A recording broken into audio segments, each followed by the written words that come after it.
Hello everyone. तो आज हमारे साथ हैं जलवंत सिंह सर। उनकी बुक आत्मलोक की सैर रिसेंटली ही पब्लिश हुई है किताब राइटिंग पब्लिकेशन के साथ। तो सर सबसे पहले आपको बहुत बहुत बधाई आपकी बुक के लिए। नमस्कार सभी को। और इस पब्लिकेशन की बधाई की जो मृदुल जी बात कर रहे हैं, तो इसके हकदार किताब राइटिंग पब्लिकेशन की पूरी टीम भी बधाई की हकदार है। इतने कम इंटरवल पर आपने इस चीज को सबके सम्मुख रखा है, तो सर ये क्रेडिट पूरे तरह से मैं समझता हूँ मुझसे भी कहीं ज्यादा आपकी टीम को जाता है कि सही समय पर बिल्कुल बहुत अच्छे कम टाइमिंग के अंदर आपने इसको प्रस्तुत किया है। Sir thanks a lot for this. जी सर, सबसे ज़्यादा क्रेडिट सर आपको ही जाता है। आपने इतने खूबसूरती से लिखा है। Thank you sir. तो सर आपको कैसा लग रहा है आपकी बुक पब्लिश होकर मार्केट में आ गई है? हाँ मृदुल जी, बहुत बढ़िया लग रहा है, बहुत अच्छा लग रहा है। एक्चुअली मैंने 2.5 साल पहले लिखना शुरू किया था आत्मा लोक की सैर को। इसके 30 पार्ट्स ऑनलाइन प्लेटफॉर्म पर मैंने लिखे थे। अच्छा रिस्पांस मिला मुझे, तकरीबन 6,000 जो पाठक थे इसको पढ़ भी चुके हैं ऑलरेडी।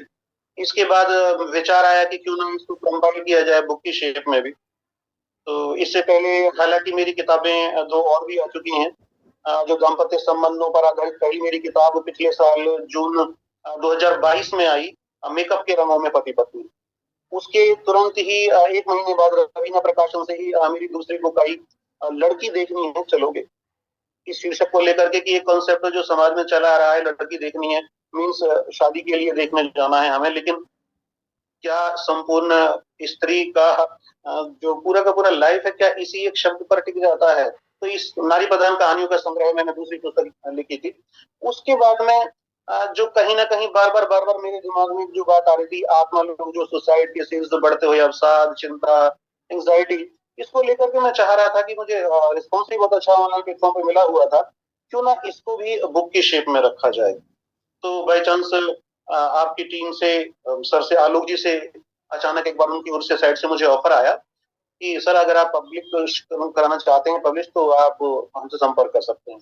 उसके बाद मैं तारीफ करूंगा और इस बात के लिए कि सर से शायद तकरीबन 7-8 दिन ही मेरी लगातार बात चली उनसे। टाइम टू टाइम उन्होंने कुछ फॉर्मेलिटीज जो होती हैं उनको लिया उन्होंने, और तो मात्र 8-10 दिन के अंदर ही उन्होंने मुझे रिस्पॉन्ड कर दिया कि सर आपने जो चीजें हमें भेजी हैं ऑलरेडी, क्योंकि मेरे पास जैसे मैंने बताया सर लिखा तो मैंने पहले से ही था जी। इसको। तो सिर्फ ये था कि कंपाइल करने बुक शेप देना बाकी रह गया था, तो वो सर ने उस सपने को पूरा किया, आलोक जी ने और मैम दिव्या जी ने। हालांकि दिव्या जी से मेरी अभी तक कोई पर्सनली बात नहीं हुई है। आलोक जी से लगातार बातें होती रही मैम को, लेकिन मैंने वीडियोस वगैरह में देखा है और उनका जो खासतौर से स्लोगन है कि स्प्रेड गुडनेस स्प्रेड हैप्पीनेस, ये चीज बहुत अट्रैक्ट करती है मुझे। और शायद कुछ चीजों को देख करके ही मुझे लगा कि टीम बहुत अच्छी है, तो क्यों ना इनके साथ काम किया जाए। तो ये सोच करके मैंने तुरंत ही अप्रूवल दिया था इस चीज के लिए। और मुझे जो मेरा टॉपिक था, मेरा मन पसंद टॉपिक था, क्योंकि ये आजकल के समाज की बहुत बड़ी जरूरत मैं समझता हूँ कि जी। जो थोड़ा सा हम इधर जा रहे हैं भावनाओं को खत्म करके, लगातार लगता है कहीं ना कहीं जिंदगी में, बल्कि मैं कहूँ कि हम सभी कहीं ना कहीं एक सिचुएशन ऐसी आती है जब लगता है जीवन बेकार है। तो उस समय नकारात्मक विचार हमारे ऊपर बहुत जल्दी बहुत ज्यादा हावी होते चले जाते हैं, और एट दैट टाइम काउंसलिंग की बहुत ज्यादा जरूरत होती है। और जिन्हें शायद मिल जाती है तो वो दुर्घटना से बच जाते हैं, और जो टाइम पर नहीं हो पाता वो मामला गड़बड़ हो जाता है। तो उस स्थिति को समझते हुए, उस वर्तमान परिस्थितियों के संदर्भ में, मैं आत्मा लोक की सैर के नाम से इस कंटेंट को सबके सामने लेकर के आना चाह रहा था। तो जो साकार किया आप लोगों की टीम ने, तो जी। नो डाउट बहुत अच्छा लग रहा है मुझे। तो सर जैसा कि आपने बताया आपने इस बुक को 2.5 साल पहले लिखना शुरू कर दिया था। जी। तो सर मैं जानना चाहूँगा कि आपने सबसे पहली बार कब लिखा था? जी। मैंने 2.5 साल पहले, उससे तकरीबन 3 साल यानी 6 महीने पहले से ही मैंने, एक्चुअली ये बात है 2020 कोरोना के पीरियड की।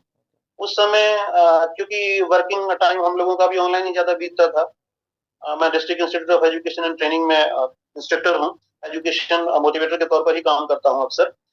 तो खाली समय मिलता था तो लगता था कि भाई कुछ ना कुछ कहीं ना कहीं, और उस टाइम तो अवसाद बहुत ही ज्यादा था जी। कोरोना के समय में। तो खाली समय था, लिखने का मन हुआ, और मैंने पहली ही कविता लिखी, क्यों लिखूं। तो उसकी 2 लाइनें शायद मुझे अभी भी याद हैं कि अहम के अपने अति निकट हूँ, अंतर मन से दूरी है, थका स्वयं से बातें करके, लेखन की मजबूरी है।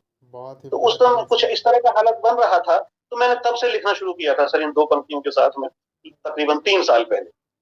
और उसके बाद में जैसे मैंने कहा कि फिर तो ऐसी यात्रा हुई शुरू कि ऑनलाइन प्लेटफ़ॉर्म पे लगातार लिखा, और आज 66 रचनाएँ मेरी हैं ऑनलाइन प्लेटफ़ॉर्म पर, जिसमें से चौथी पुस्तक आपकी आत्मालोक की सैर जो है, ये मेरी पब्लिश आपके माध्यम से हो रही है। इससे पहले एक जो थी मेकअप के रंगों में पति-पत्नी, ब्लू रोज़ पब्लिकेशन के माध्यम से प्रकाशित हुई। उसके बाद में रवीना प्रकाशन के, जैसे मैंने बताया, लड़की देखनी है चलोगे। और इसके बाद में क्योंकि मैं एजुकेशन से जुड़ा रहता हूँ, तो माटी कहे कुम्हार से, इसको टॉपिक पर मैंने लिखना शुरू किया, एजुकेशन स्ट्रेटेजी के ऊपर, बच्चों के साथ किस तरह से काम करना चाहिए। और चौथा जो था, ये चौथी किताब जो है अब आपके माध्यम से हमारे सम्मुख आ रही है। तो मैंने तकरीबन 3 साल पहले लिखना शुरू किया था सर, और अभी भी जब भी मौका मिलता है बीच-बीच में लिखता रहता हूँ।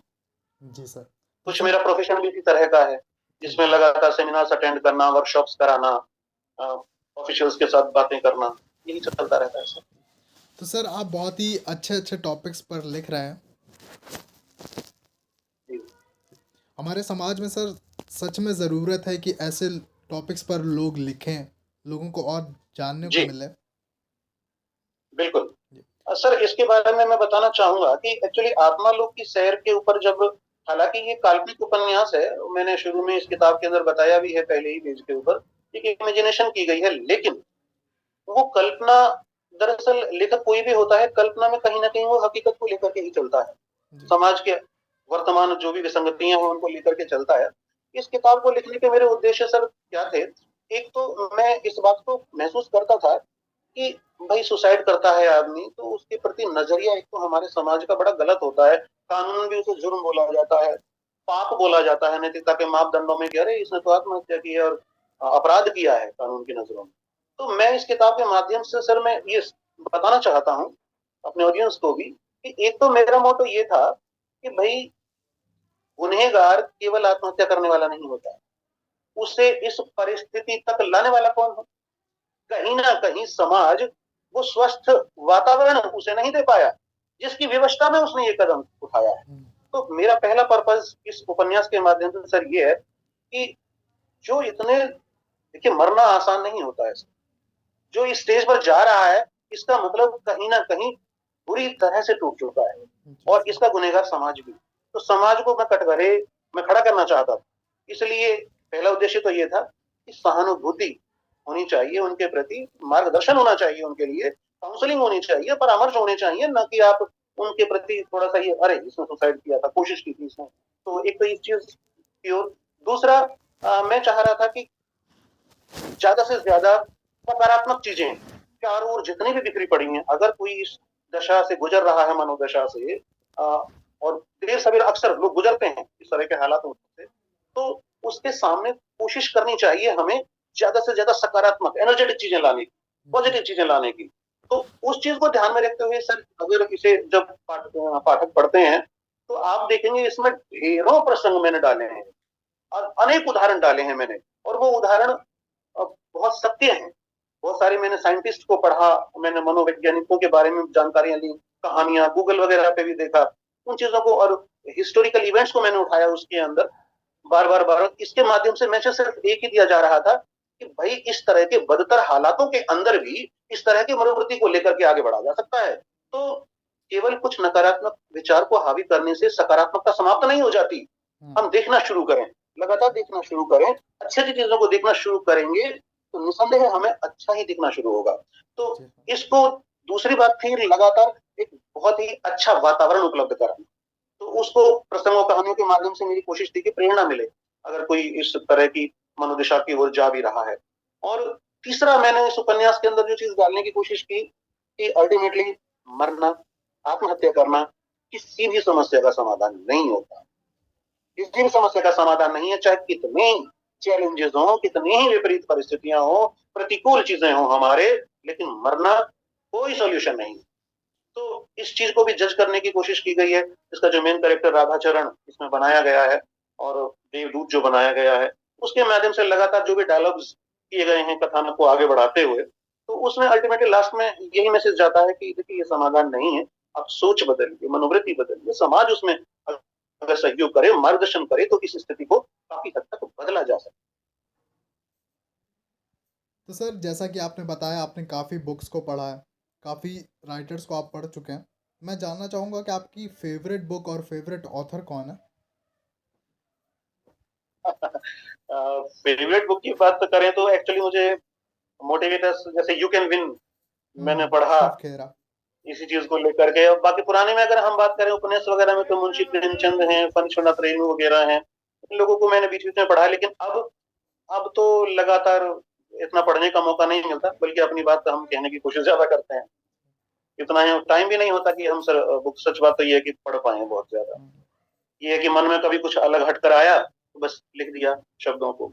अदरवाइज पूरा दिन जो रूटीन वर्क होता है, हमारा ऑफिशियल रूटीन होता है, तो इन दिनों तो ऐसा कुछ नया नहीं है। लेकिन हाँ, फिर भी मैं ये जरूर कहना चाहूंगा कि अभी भी जैसे व्हाट्सएप वगैरह हम इस्तेमाल करते हैं, फेसबुक इस्तेमाल करते हैं, शेयर चैट वगैरह, सोशल मीडिया पे थोड़ा बहुत मैं भी करता हूँ जैसे, तो वहां पर मेरी आज भी कोशिश ये जरूर रहती है कि नॉनसेंस पोस्ट तो बहुत सारी होती हैं एक्चुअली, लेकिन जहां पर भी मोटिवेशन नजर आता है मुझे, मैं जरूर उसको सेव कर लेता हूँ गैलरी के अंदर, कि भाई बाकी चीजें डिलीट हो जाएं, लेकिन कम से कम ये चीज, ये तो बात बड़ी जबरदस्त कही है इस बंदे ने, वाह क्या जिंदगी को डायरेक्शन देने वाली बात कही है। तो उस चीज को तो चाहे वो मुझे शेयर चैट से मिलती है, चाहे व्हाट्सएप पे कभी कभी बहुत अच्छी चीज आ जाती है, वीडियोस आ जाते हैं, तो वो को मैं हमेशा सहेजता हूँ। और इसमें मैं ये भी कहूँ कि जैसे अभी आप कह रहे थे कि कहीं क्या आप पढ़ते हैं, तो मॉर्निंग मैसेजेस जैसे मेरा एक स्टेटस लगाने का शौक है, तो उसमें अभी भी मेरी कोशिश होती है कि मॉर्निंग टाइम में सुबह 4:30-5 बजे के करीब उठ करके, और उसमें आज के लिए बेहतरीन विचार क्या हो सकता है, पॉजिटिविटी के साथ भरा, एनर्जेटिक वे के साथ भरा हुआ। तो मेरी कोशिश होती है कि जिन लोगों के साथ भी मैं उठता बैठता हूँ, भाई 100-200 लोग जो भी लोग स्टेटस वगैरह चेक करते हैं, तो कम से कम उन्हें लगे ये जलवन सर ने यार ये बात बहुत अच्छी, कितनी बढ़िया बात है।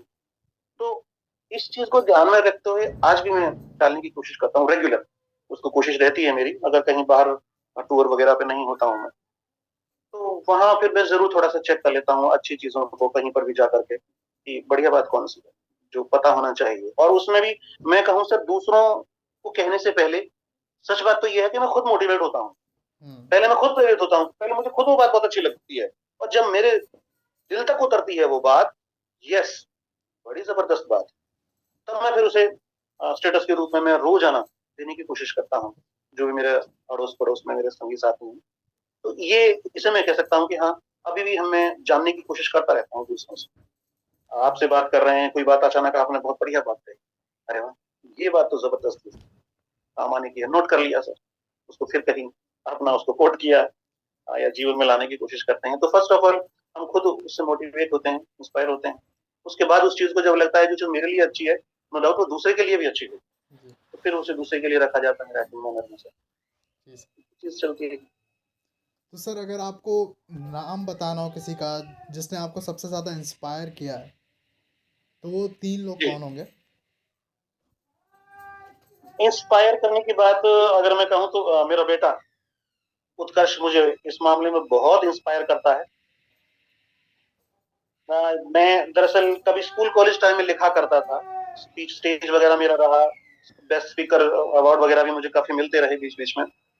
लेकिन जब अपना करियर की आपाधापी शुरू हुई, जॉब में आए, तो वो शायद ये इंटरेस्ट, ये टेस्ट खत्म हो चुका था लेखन वाला हमारा। लेकिन उसके बाद गवर्नमेंट जॉब में मैं आ गया, मैरिज वगैरह हुई, फिर भी ऐसा कुछ नहीं था। लेकिन जब बेटा मेरा बड़ा हुआ, 10-11 साल का आया, उसने देखा पापा की डायरियों में कहीं ना कहीं कुछ लिखा रहता है, तो उसने, मैं कहूँ कि ये क्रेडिट फर्स्ट, तो सबसे ज्यादा मैं क्रेडिट अपने बेटे को देना चाहूंगा, यार पापा आप तो बड़ा अच्छा लिखते हो, मैं देखो आप इस फलां इसको इस्तेमाल करो, और ऐसी साइट पर जाइए, आप इस पे यहाँ लिखो, यहाँ लिखिए। तो उसने मेरे, मैं कहूँ कि मेरे जो इंटरेस्ट था जो दबा हुआ था, दोबारा से उसने उसको जगाया। उसके बाद फिर तो पहला नाम तो मैं अपने बेटे को, उत्कर्ष को देना चाहूंगा इसके लिए। इसके अलावा फैमिली बैकग्राउंड की अगर मैं बात करूं, तो ये बीज कहीं ना कहीं संस्कार के रूप में हमें मिलते हैं। और इसके लिए मेरे नाना नानी की मैं बात कहूं कि जब मेरा बचपन ननिहाल में कुछ टाइम में रहा, कुछ परिस्थितियों के कारण, तो अक्सर वो मुझे कहानियां सुनाते थे। हम आज इन चीजों को बच्चों के लिए कहते हैं कि भाई स्टोरी टेलिंग मेथड होना चाहिए बच्चों को पढ़ाने के लिए। तो वो चीजें नाना नानी से मैंने बहुत सुनी थी, अक्सर वो मुझे बहुत कहानियां सुनाते थे। तो उसके बाद पापा को भी मैंने देखा था, अक्सर वो नॉवल वगैरह पढ़ते रहते थे, किताबें पढ़ते रहते थे, तो मुझे भी पढ़ने का शौक जगा। और जब भी मुझे जो कहानी सुनी मैंने नाना नानी से, तो कहीं ना कहीं मुझे भी यूं कहिए कि शायद जन्म कुछ बीज पढ़ रहे होंगे, शायद कि कुछ बातें अच्छी लग रही थी, भाई इनको हमें भी जरूर इसी तरह से बताना चाहिए जैसे मुझे नाना नानी बताते हैं, या पापा जी चीजों को पढ़ रहे हैं, मुझे भी कुछ ना कुछ ऐसा लिखना चाहिए। तो वो चीज लेकिन दब गई थी, जो कि तो अब इसमें मैं नाना नानी की बात करूं, पापा की बात करूं, and all over, first of all जो मैंने बताया बेटा, इनको क्रेडिट जाता है सब सबसे ज्यादा अगर हम कहें तो। Okay sir. तो सर आप खुद को 10 साल बाद राइटिंग की फील्ड में कहाँ देखना चाहेंगे? राइटिंग की फील्ड में सर मैं अक्सर इस बात को सोचता हूँ कि आफ्टर रिटायरमेंट 58 ईयर्स हमारे गवर्नमेंट जॉब के अंदर रिटायरमेंट हो जाती है, और अभी एज 50 है मेरी, 8 साल तो मैंने अपना गवर्नमेंट जॉब में रहना है। फर्स्ट प्रायोरिटी, बड़ी ईमानदारी के साथ मैं कहना चाहूंगा कि लेखन मेरा सेकंड वर्क है। फर्स्ट मेरी कोशिश पूरी तरह से अपना यही होती है कि जब मैं अगर ऑफिस में 9 से 3 बैठा हूँ, तो पूरी तरह से ऑफिस के कामों के लिए समर्पित होना चाहिए वो काम कर।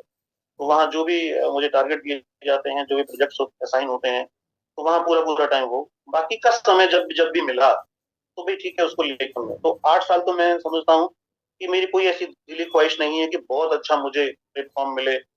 बस ये है कि अपना टाइम टू टाइम तब तक हम अपना शेयरिंग, अपना व्यूज वगैरह करते रहें।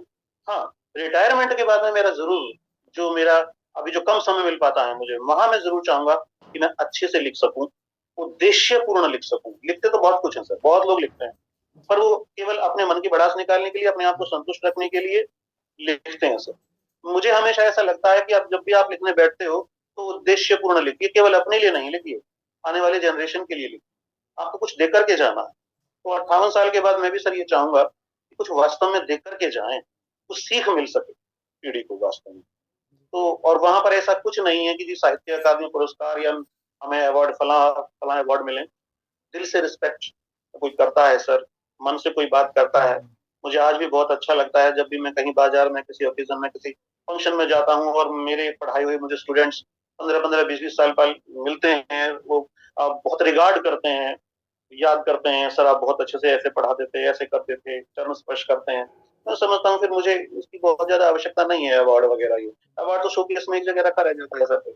लेकिन ये जो चारों ओर फैले पड़े हैं ना हमारे समाज में जगह जगह, जो लोग अच्छे और हमें जो याद कर रहे हैं सर, सबसे बड़े अवार्ड हमारे वो होंगे। जी सर। तो मैं चाहता हूँ कि 58 साल के बाद ये हमारे जो वाहक हैं, ये ज्यादा से ज्यादा बढ़े समाज में जगह जगह। अरे हाँ, जलवन सर कहते थे इस बात को, यस, अरे इन्होंने बड़ा अच्छा लिखा है उस चीज में। तो ये लोग ज्यादा होने चाहिए सर, पुरस्कार मायने नहीं रखता। जी सर।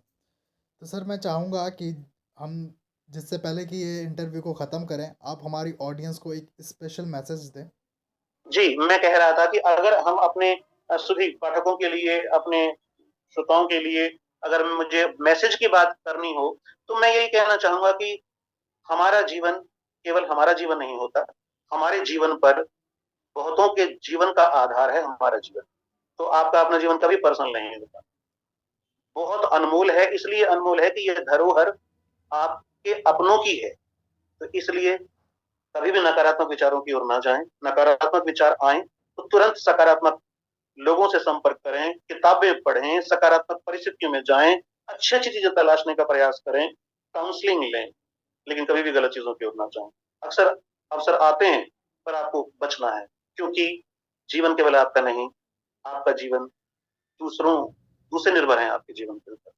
तो इसलिए हमेशा अपना और अपनों का ख्याल रखें। ओके सर, तो यही बहुत मैसेज है। अच्छा लगा सर आपसे बात करके। मुझे भी बहुत अच्छा लगा सर। मृदुल जी, आपका तो नाम ही वैसे भी मृदुल, बड़ा सॉफ्ट स्पोकन सा। जैसे ही मैंने सुबह नाम देखा, मैंने कहा वाह, वो तो भाई शख्सियत जो इंटरव्यू लेंगे, तो ये तो नाम बड़ा प्यारा है नाम। तो आपके साथ भी सर बहुत अच्छा मुझे लगा, बहुत बढ़िया, बहुत अच्छा मृदुल जी। तो सर एक बार फिर थैंक यू। से आपको बहुत बहुत बधाई आपकी बुक के लिए। Thank you. आपके पूरे परिवार का अगेन, जो हमारा राइटिंग पब्लिकेशन है, इस परिवार का भी बहुत बहुत धन्यवाद करता हूँ। धन्यवाद सर। Thank you sir.